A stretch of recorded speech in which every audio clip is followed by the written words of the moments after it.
আমাদের সন্তানের হৃদয়ে কোরআন দিতে হবে। আমাদের সন্তানের হৃদয়ে যদি আল্লাহর কোরআন না থাকে, এই সন্তানটা পথভ্রষ্ট হয়ে যাবে। এই সন্তানটা আল্লাহর রাসূলের শান ও মানের বিরুদ্ধে কথা বলবে। এই সন্তানটা আল্লাহর নবীর শান ও মানের বিরুদ্ধে কথা বলবে। এই কাদিয়ানির মতো নিজেকে নবী দাবি করবে, ঠিক কিনা বলেন? আমার প্রিয় ভাইয়েরা, নবীর পরে নবী নাই, সংসদে আইন চাই, ঠিক কিনা বলেন? আমাদের নবী একজন, সে হলো মুহাম্মাদুর রাসূলুল্লাহ সাল্লাল্লাহু আলাইহি ওয়াসাল্লাম, ঠিক কিনা বলেন? আমার প্রিয় ভাইয়েরা, যা বলতেছিলাম, আল্লাহর নবী বিশ্ব নবী মুহাম্মাদুর রাসূলুল্লাহ সাল্লাল্লাহু আলাইহি ওয়াসাল্লাম তাইফের ময়দানে কোরআনের দাওয়াত দেওয়ার জন্য চলে গিয়েছিল। তাইফের লোকেরা আমার নবীর দাওয়াত গ্রহণ করে নাই। তাইফের লোকেরা আমার নবীকে পাথর নিক্ষেপ করেছে। আমার নবীর দান দান মুবারক শহীদ হয়ে গিয়েছে। আমার নবীর শরীর থেকে রক্ত ঝরেছে। আমার নবী এরপরেও কোরআনের দাওয়াত দেওয়া বন্ধ করে নাই, ইসলামের দাওয়াত দেওয়া বন্ধ করে নাই।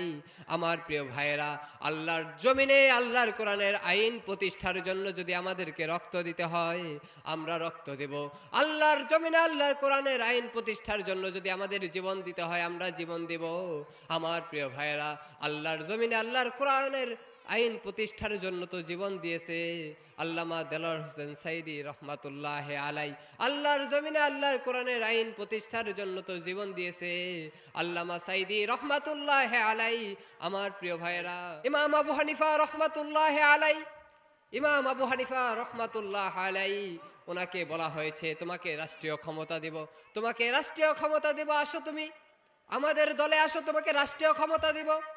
কিন্তু ইমাম আবু হানিফা রহমাতুল্লাহ আলাই বলেছে, আমার রাষ্ট্রীয় ক্ষমতার প্রয়োজন নাই, আমার এই বড় চেয়ারের প্রয়োজন নাই। আল্লাহর জমিনে আল্লাহর দিন কায়েমের জন্য, আল্লাহর জমিনে আল্লাহর দিনের জন্য, ইসলামের জন্য আমি হক কথা বলেই যাব। প্রয়োজনে যদি আমাকে ফাঁসির মঞ্চে নেওয়া হয়, তাও আমি কোরআনের হক কথাগুলো বলবো। আমার প্রিয় ভাইয়েরা, ইমাম আবু হানিফা রহমাতুল্লাহ আলাইকে জালিমগুলো তা বন্দিশালায় বন্দি করে ফেললো।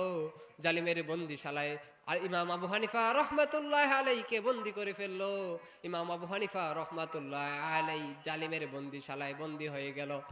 ইমাম আবু হানিফা রহমাতুল্লাহ আলাই জালিমের বন্দিশালায় বন্দি হয়ে গেল।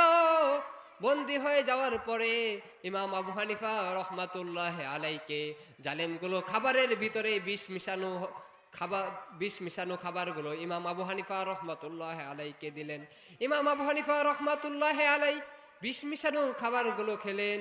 বিষ মিশানো খাবারগুলো খেয়ে ইমাম আবু হানিফা রহমাতুল্লাহ আলাই দুনিয়া ছেড়ে বিদায় হয়ে গেল। তিনি কিন্তু বাতিলের সাথে মাথা নত করে না।